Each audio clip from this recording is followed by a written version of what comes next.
Hey everyone, Moxie here. Welcome back. Today's video is all about how I've been journaling daily for 8 years. This all started back in 2015 when I just randomly decided to start journaling every day. I was going through a really bad mental health spell, which was the worst and the longest I had been through in quite some time, and I had wanted to try to shift my mindset or at least focus on the good in my life.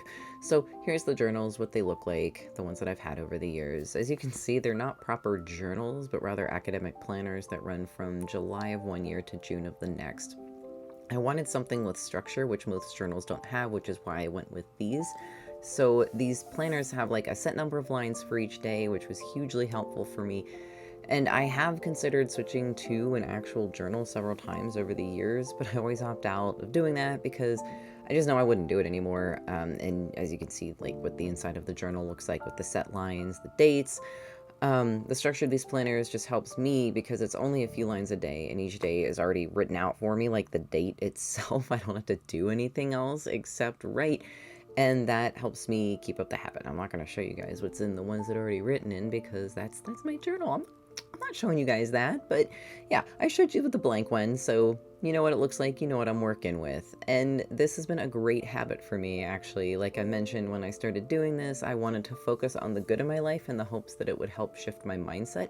And I would be lying if I said my mindset truly changed because of journaling daily. But over the years, I've come to appreciate reflecting on my day and what happened each day. In the beginning, I really did just highlight the good in each day. I picked at least a couple of good things that happened and wrote them down as bullet points, simple, straightforward, and quick. But over time, my style of journaling changed. I started writing in fuller sentences, and after about a year, I started writing about some of the bad stuff too. And in the end, probably about 2 years into this journaling journey, I fell into the style that I still use now, which is just writing about my day.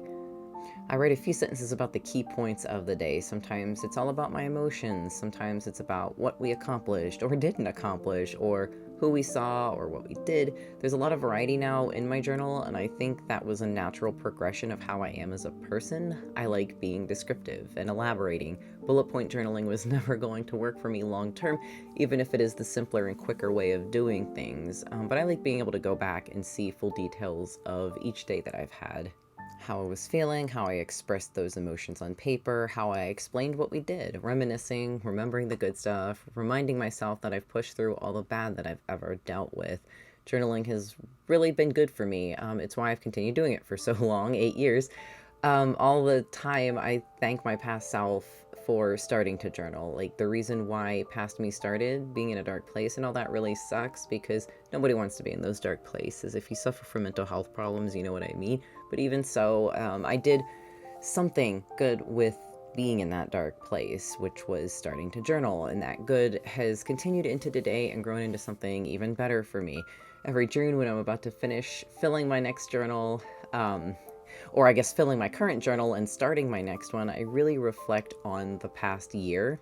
And it's always so hard to believe that I filled yet another journal with another year's worth of memories. I think about what happened in the past year and wonder what the next year's journal will be filled with. And it's exciting to think about all that's coming up, what's ahead. And it's also fun buying a new journal every year, like seeing what styles are available. I'm sure that you saw that each journal slash planner look different. I prefer warmer colors and the ones that are more fun or inspiring, so I do tend to go for those, which is cool because I get to look at it every day, and it being a fun, inspiring, bold, whatever color makes me smile and feel glad that such an item is a part of my daily life. And that probably sounds a little weird, but as a minimalist, I don't buy a lot. The vast majority of the items in my life have been in my life since before my minimalist journey started 5 years ago, so new things rarely come into my life. So having a new thing every single year is weird, but it's kind of nice. It's fun seeing something different every day for a year and knowing that it's going to get filled up with memories and then swapped for a different thing the following year. And that probably still sounds weird, but I don't know how else to explain it. I just love bright and fun colors, and having a bright and fun colored journal makes writing in it daily even better. If you've ever considered trying to journal, which may or may not be the reason why you clicked on this video, I definitely encourage you to at least give it a try. It doesn't have to be daily, it could be weekly, bi-weekly, even monthly. You could start simple with just a few bullet points like I did. That took me like 2 minutes to do every day.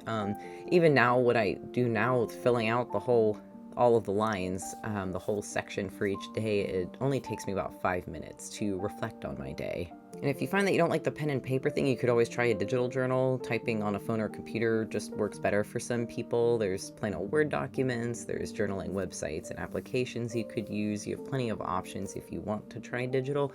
Either way is valid, pen and paper or digital. Like, one isn't better than the other. I know that sometimes there's like debates about that, but it's really like whatever works for you in your life. I mean, you could even do a dictation journal and just keep an audio journal if that's what works best for you. That's valid too. It's just whatever suits you best. And you may, in general, find that journaling just isn't for you, and that's okay too. It isn't for everyone, and if you don't enjoy something or find value in it, don't bother doing it. Journaling is amazing for me and I love it. I'm glad that I personally do it, but I know not everyone who journals or tries journaling feels that way, and I don't think it's right to shame people or make them feel like they're weird for not liking it. It just isn't for some people, and that's okay. But sometimes you need to try it out to find out if it is or isn't for you. Like, honestly, I wasn't sure of journaling for me, but I tried it and found that it was. I actually didn't think I was going to like it or stick with it. So I actually am really surprised that not only did I stick with it for this long, but I have no plans to ever stop doing it. Which is so weird for me to think about because I just did not think I was going to stick with it. But someday I'm going to have decades worth of old journals that I can refer back to, which is a little intimidating when it comes to thinking about how much space they take up. But at the same time, they don't take up a lot of space for how much value they provide to my life, which is why I'm still journaling all these years later and still with physical pen and paper. I could always make the swap to digital, but for journaling, for me personally, I just prefer physical pen and paper, even if it does take up more space than digital. Anyway, that's going to do it for today's video. I hope you found some type of value in it, whether it was reflecting on your own journey and experience with journaling, deciding to try it for yourself, or deciding that you don't ever really want to do it. I hope that this video helped you in some way. Thank you so much for watching, and I will see you in the next one. Take care of yourself.